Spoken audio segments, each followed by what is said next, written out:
T-14 Armata adalah main battle tank milik Rusia yang paling canggih dan mungkin paling misterius.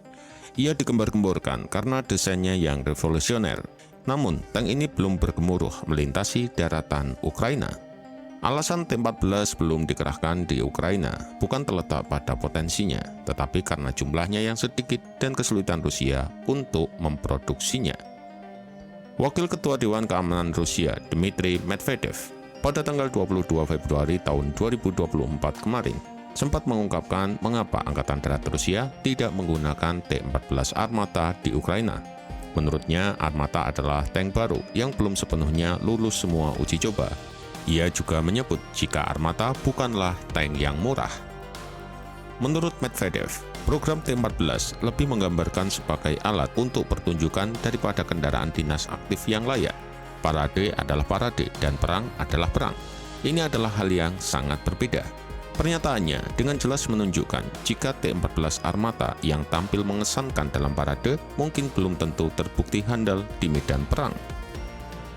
T-14 Armata adalah jawaban Rusia untuk kendaraan lapis baja generasi berikutnya.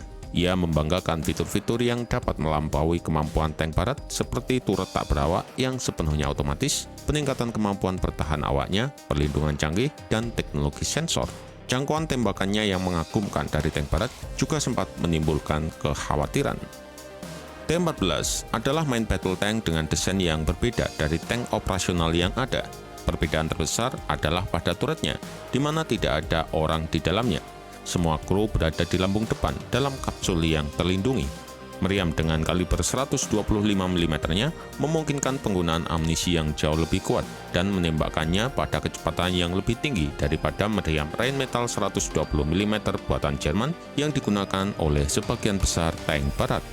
Armor pada T-14 adalah armor komposit biasa, namun dengan sistem pelindungan aktif, sebuah sistem yang dapat mengalahkan peluru tank atau peluncur roket yang menyerangnya, sehingga membuat serangan yang masuk kepadanya menjadi tidak berguna.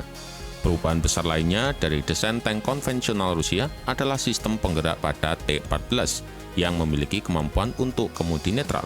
Fitur ini memungkinkan T-14 untuk mampu berbelok pada tempatnya, meskipun sebenarnya ini adalah sesuatu yang lumrah dimiliki oleh banyak tank barat sejak awal Perang Dingin.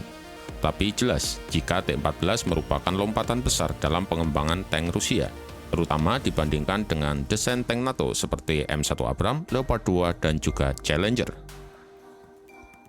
Namun, terlepas dari spesifikasinya di atas kertas yang unggul, kenapa Rusia justru lebih memilih menggunakan desain tank yang lebih tua di medan perang Ukraina?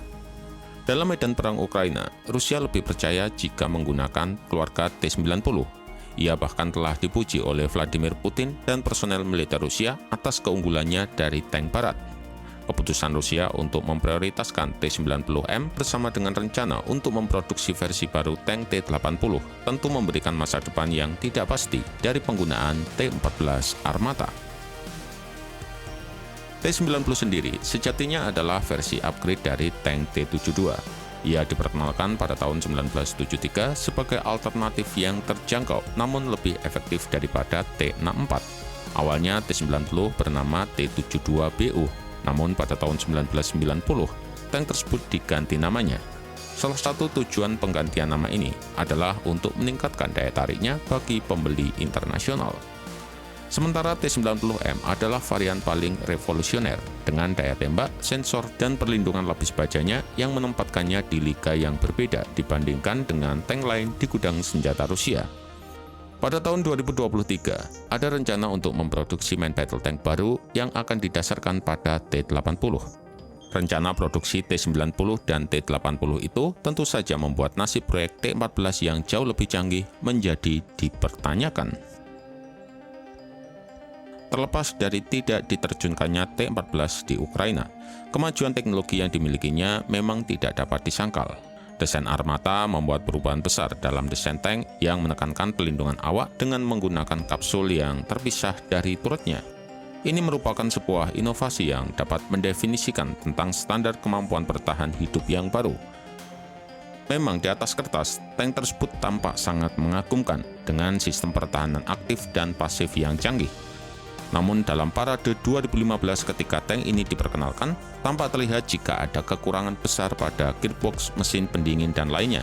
Tidak masalah seberapa hebat rangkaian senjata dan sensor, namun jika ada masalah dengan dapur pacunya, maka ia menjadi tank yang tidak akan berguna. Tampaknya, Rusia telah memutuskan untuk tidak mengejar produksi T-14 Armata saat ini. Rencana awalnya adalah untuk mengakuisisi 2.200 unit antara tahun 2015 hingga tahun 2020.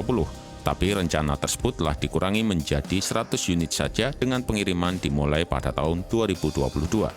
Namun sayangnya hingga tahun 2024 rencana itu juga tidak berjalan. Dan kenapa Rusia tidak membuat versi ekspornya jika tank itu memang bisa diandalkan? Cina kabarnya pernah merencanakan untuk membeli beberapa T-14. Ini merupakan kabar baik karena Rusia membutuhkan kontrak besar tersebut untuk mendanai program modernisasi tanknya sendiri.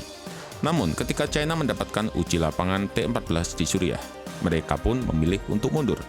Media China mengatakan jika T-14 tidak memiliki sistem pertahanan seperti yang diiklankan, tidak dapat diandalkan dan sulit untuk dikendalikan.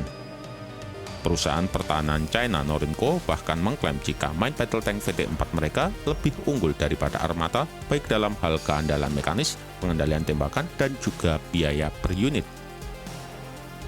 Jadi mengapa Rusia tidak dapat menjual satupun dari T-14? Alasannya mungkin bukan karena masalah politik, tapi masalah yang dimiliki oleh T-14 itu sendiri. Ada banyak negara yang sangat menginginkan tank modern, namun tidak satupun dari mereka yang menginginkan T-14. Mereka justru lebih ingin membeli ribuan T-90 dan T-72, meskipun merupakan desain yang lebih konvensional daripada Armata. Perjalanan Armata dari debutnya yang digembar-gemborkan sebagai tank masa depan, kemudian berubah menjadi proyek sampingan, mencerminkan adanya masalah serius dari program ini. Biaya tinggi, tantangan pengembangan, dan peperangan yang tidak dapat diprediksi, semuanya telah berperan dalam menunda debut tank itu di medan perang. Namun, ada laporan yang belum dikonfirmasi yang menyebut jika Armata mungkin telah dikerahkan secara diam-diam di Ukraina untuk mengumpulkan wawasan operasional. Entah apakah itu kebenaran atau hanya sebuah propaganda Rusia saja. T-14 memang penuh dengan peralatan canggih. Ia didesain agar memiliki mobilitas, daya tembak, dan pelindungan yang luar biasa. Tapi, ia bukan tank terbaik untuk digunakan di medan pertempuran. Tank ini terlalu mahal, dan jika optiknya dihancurkan setelah terkena serangan pertama oleh tank lain, maka membuat operatornya menjadi buta. Tank yang baik haruslah murah, mudah dirawat, dan bisa mempertahankan efektivitas tempurnya meskipun mengalami kerusakan akibat pertempuran. Saat ini, peluru kendali anti-tank atau ATGM yang lebih murah terbukti menimbulkan tantangan. Tank modern dapat mencapai harga 5 juta US dollar. Masalahnya, mereka dapat dihancurkan oleh rudal yang harganya hanya 25.000 US dollar saja. Tentu ini tidak ekonomis dalam pertempuran. Selama 1 atau 2 dekade terakhir, tank modern seperti T-90, Leopard 2, M1 Abrams, Merkava, dan juga Leclerc telah dihancurkan di medan perang Suriah, Yaman, dan Lebanon. Tapi meski demikian, tank tetaplah berguna. Tank yang digunakan dengan benar dapat menjadi pembeda antara kemenangan dan kekalahan di medan perang. Tank juga masih terbukti penting untuk memecahkan kebuntuan di perang kota. Memang T-14 Armata memiliki spesifikasi yang hebat, namun bukan berarti ia jauh lebih baik daripada T-72 yang ditingkatkan dalam hal fungsionalitas di medan perang modern. Rusia bisa menghemat pengeluaran dengan meningkatkan T-72 daripada membeli ribuan atau ratusan T-14 yang tentu saja tidak ekonomis jika berhasil dihancurkan oleh ATGM. Sehingga tidak salah jika T-14 Armata disebut sebagai tank parade.